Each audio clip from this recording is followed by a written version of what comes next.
2023 CR 0527, State of Texas versus Sebastian Johnny Castillo. Can I have parties announced for the record for the state? Jason Garrett, Your Honor. Defense, Garrett Chirac for the defendant. are you Sebastian Castillo? Yes, Your Honor. All right, you entered a plea on March 30th to count 1, paragraph B, no contest. According to the plea bargaining agreement, punishment is to be assessed at 5 years in the prison. There's an affirmative finding of deadly weapon. State is not making any recommendations to your application. There's an affirmative finding of family violence, and then there's to be no contact with several parties. Did you have a chance to review the PSI report, counsel? Yes, I did, Your Honor. State? Yes. Any objections to the PSI report? No objection, Your Honor. All right, the state is silent. So any witnesses, defense? Witnesses, I just have my defendant. All right.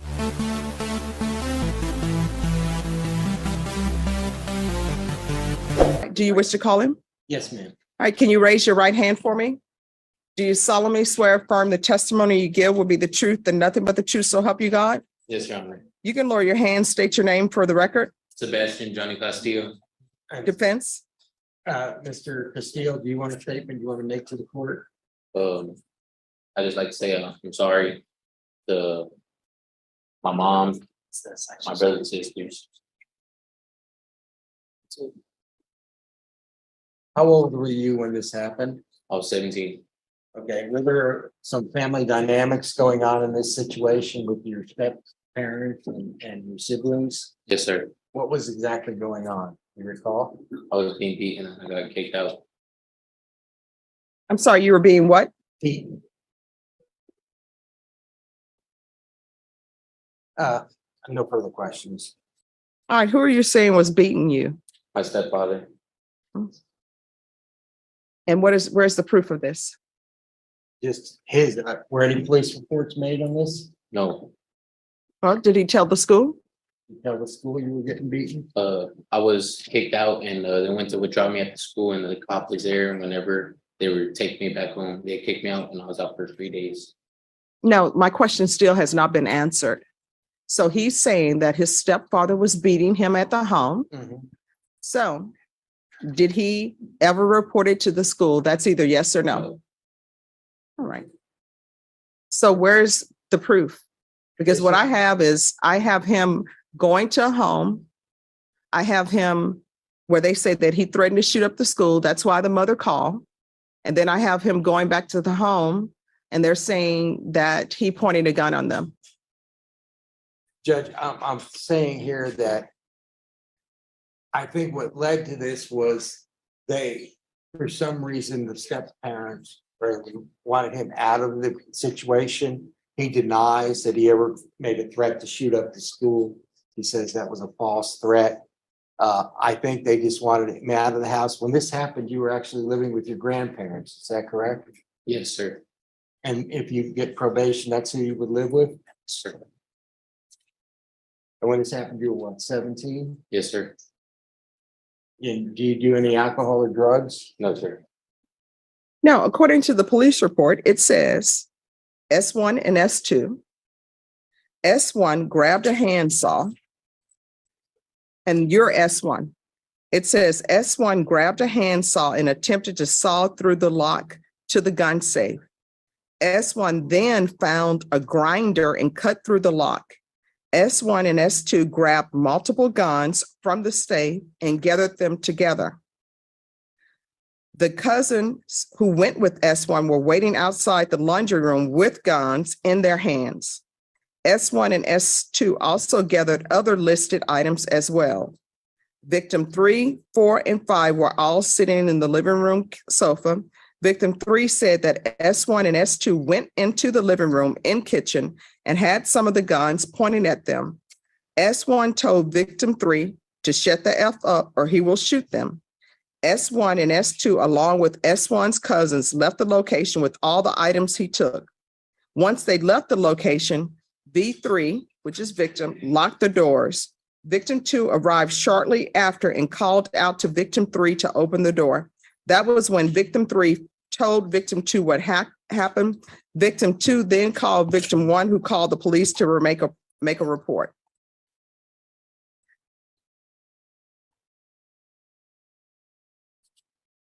So, anybody want to address that? Because victim 3 is a juvenile. Victim 4 is a juvenile. Victim 5 is a juvenile.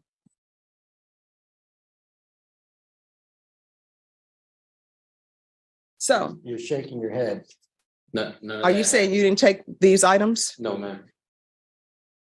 I mean, it's what you pled to. All right, is there anything else? Nothing further, Your Honor. All right, I'll hear argument. Judge, at the time of the incident, the defendant was 17 years old. It it sounds like it was a family dispute matter. Allegations are of guns being pointed, no shots were fired. It's evident that the parents and stepmother and stepfather do not want him in the location. That's not a problem. He's young. He's got his whole life ahead of him. I think he realizes he made a mistake in that situation. Maybe his anger being removed from the family caused him to kind of have a moment of basically being stupid. And see, I can understand his position if there were people in the home where this was not their stepfather as well. So this is what the court is going to do.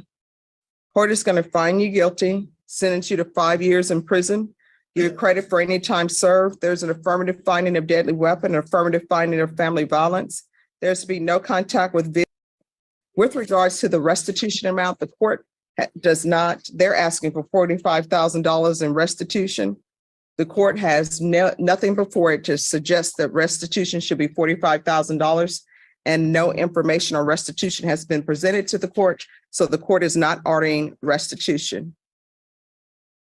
I'm going to show you what's entitled Trial Court Certification of Defendant's Rights to Appeal. You won't probably want to go around. Because this is a plea bargaining agreement, because I followed your plea bargaining agreement, and because you waived your right to appeal, you do not have the court's permission to appeal. And because this is an affirmative finding of family violence, and also because this is a conviction, you're not allowed to own or possess any weapons or ammunition. If you have a question over what a weapon or ammunition is, you'll need to speak to an attorney. Do you understand? Yes, Your Honor. All right, good luck to you. I know we're off the record. I know you're young, and 5 years seems like a lot of time.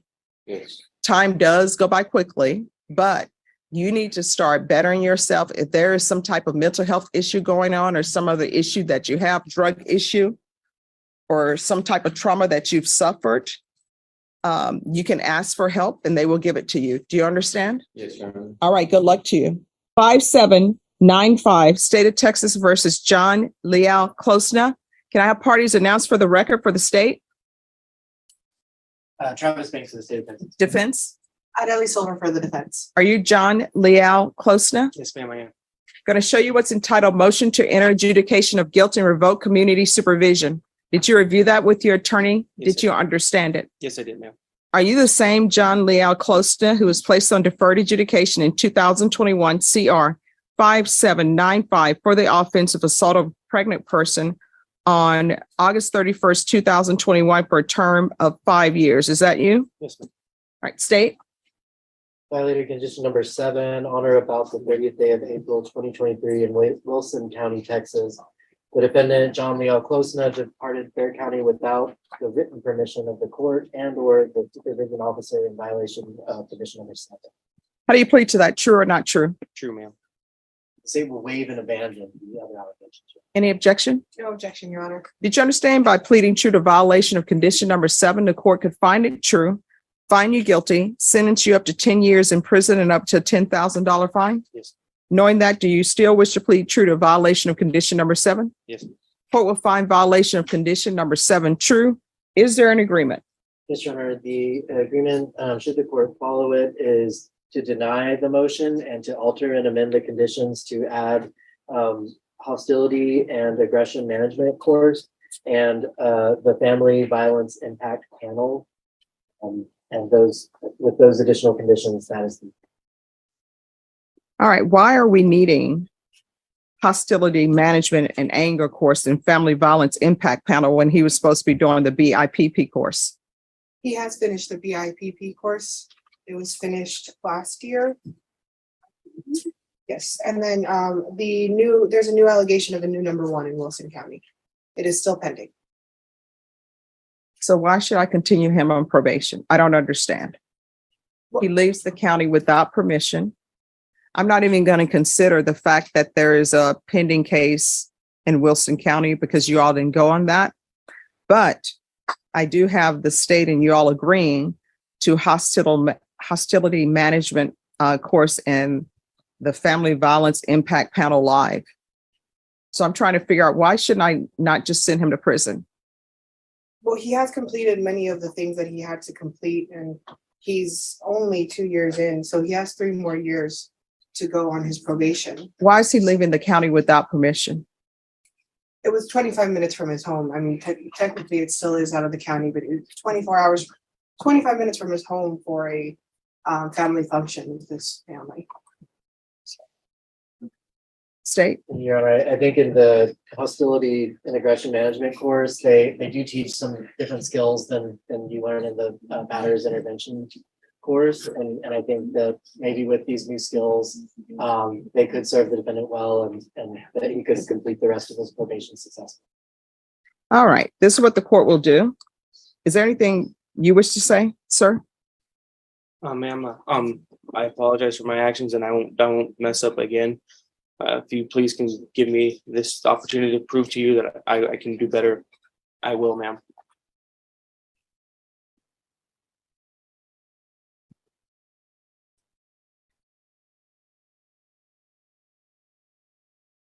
All right, this is what the court will do. Court will deny the motion, alternate amend conditions to include hostility management course, family violence impact course live panel, and 10 days in the Bexar County Jail as a condition. All right, so you're going to go into custody today, serve your 10 days in the Bexar County Jail. And what you need to remember is you have to follow the rules of the court. Do you understand? Yeah. All right, so immediately upon your release, you need to get in touch with your probation officer, and you need to remember you're not allowed to leave the county. You understand? Yes, ma'am, I do. And you need to remember that the rules of this court are the rules of this court, because this contract is not between your attorney and the state. This contract is with the court. Do you understand? Yes, ma'am. All right, good luck to you. 120 CR 10019, State of Texas versus Eric John Orta.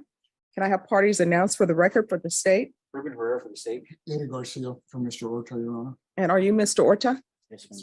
Showing you a document entitled Motion to Enter Adjudication of Guilt and Revoke Community Supervision. Did you review that with your attorney? Did you understand it? Yes, Your Honor. Are you the same Eric John Orta who was placed on deferred adjudication in 2020 CR 10019 for the offense of assault of a pregnant person on April 6, 2021 for a term of 2 years and extended for a total of 2 years? Is that you? Yes, Your Honor. State? Your Honor, the state will be proceeding on a violation of condition number 15G in that on or about the 14th day of June 2023 in Bexar County, Texas. The defendant, Eric John Orta, did then and there fail to register for or attend battering intervention prevention program with an approved agency in violation of condition number 15G. How do you plead to that? True or not true? Sure. State? And the state would waive and abandon all other violations. Any objections? None, Your Honor. All right, did you understand by pleading true to violation of 15G, court could find it true, grant the motion, find you guilty, sentence you up to 10 years in prison and up to a $10,000 fine? Yes, Your Honor. Knowing that, do you still wish to plead true to violation of 15G?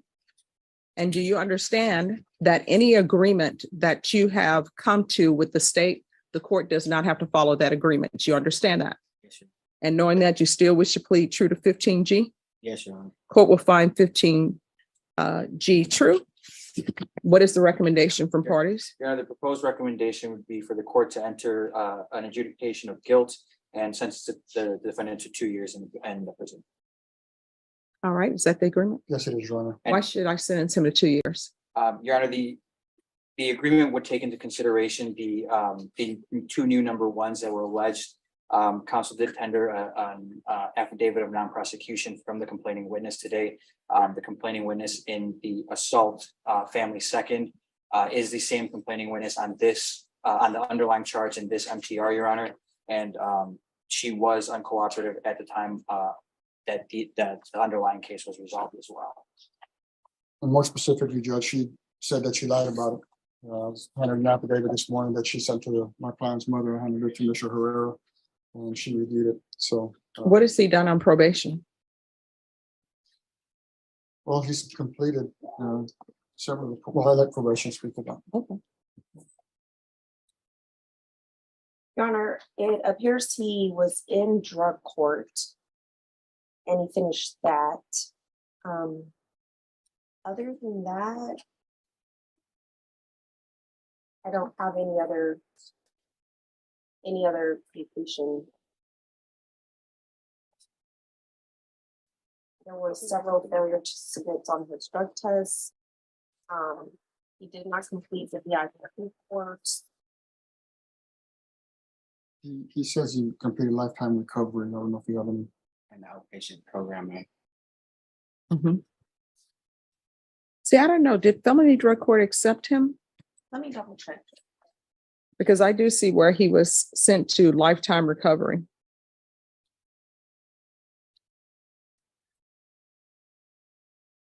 Did felony drug court accept you? Yes, initially they did, yes, Your Honor. All right, do you want to raise your right hand for me? Do you solemnly swear or affirm the testimony you give will be the truth and nothing but the truth, so help you God? You can lower your hand. You're going to need to speak up. State your name for the record. John Orta. All right, so what do you mean that felony drug court initially accepted you? What happened? They had accepted me, Your Honor, and I didn't comply with one of the rules of not, I believe, coming in and continuing the program with them. At that moment, they had made me MTR. I came and I did the 90 days of lifetime recovery. And then once I came out of lifetime recovery, I finished the after program. I followed all the rules of that. I stayed sober. I'm still sober to this day, ma'am. Why didn't you do the BIPP course? Ma'am, honestly, I just didn't get to it. I just wasn't thinking about it. And that is a horrible decision on my part. And I don't have an answer to give you for that, ma'am, as far as any excuse. Your Honor, if I may. Yes. Yes, all right. Due to non-compliance, he was discharged from the drug court program. He did finish the 90 days in lifetime recovery. Okay. Is there anything else that anyone else would like to say? Nothing from this. You can just ask the court to follow the agreement, Your Honor. All right.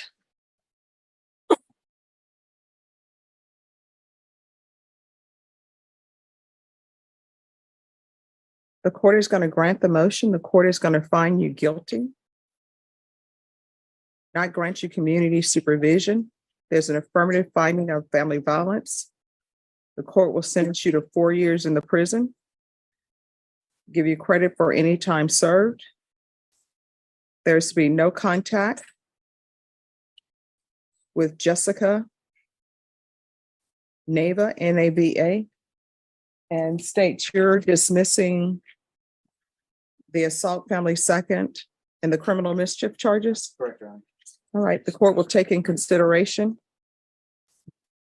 Night Mag number 799937, which is the assault family second, and County Court Cause number 710566, which is the criminal mischief case. Judge, would you reconsider, based on the violation that he pled to, it seems like the punishment of 2 years would be more appropriate than the 4 years that we would wanting to sentence him to. That's the reason that we entered into this agreement, is based on this violation. All right. All right, the court is going to keep the sentence at 4 years. The court will give him credit for any time served, credit for any inpatient treatment. I'm going to show you what's entitled Trial Court Certification of Defendant's Rights to Appeal.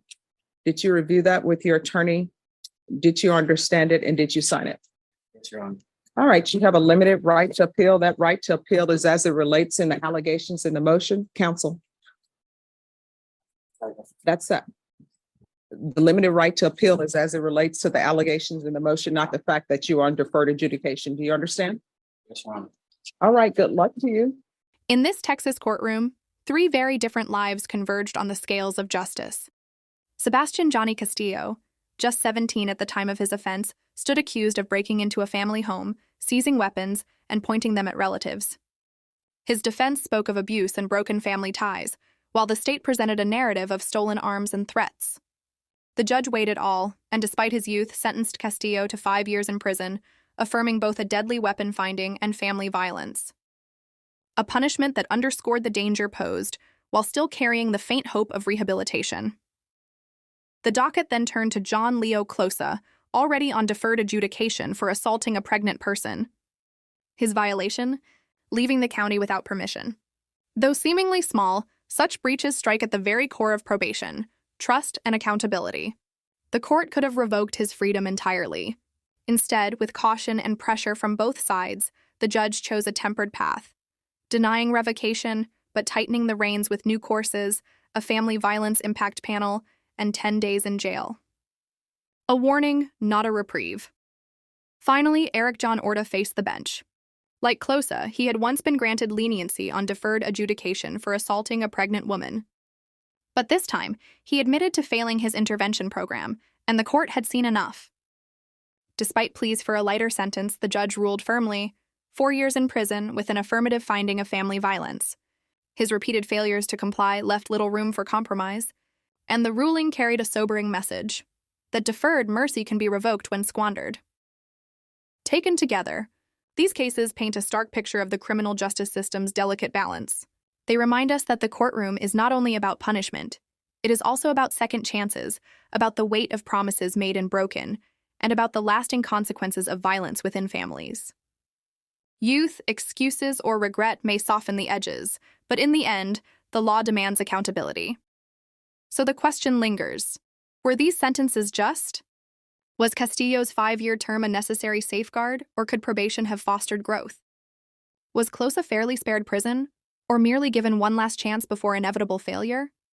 And was Orta's 4-year sentence a true reflection of justice, or an unforgiving response to missed obligations? Justice, after all, is rarely simple. It is a mirror, reflecting not only the actions of defendants, but the values of the society that judges them. If you followed this far, we want to hear from you. Do these rulings strike the right balance between accountability and redemption? Or do they reveal cracks in the system? Share your thoughts in the comments. And if you believe stories like these shed light on the power and the flaws of justice, don't forget to like this video, subscribe to the channel, and turn on notifications. Because in every courtroom, there's more than a verdict. There's a story that deserves to be told.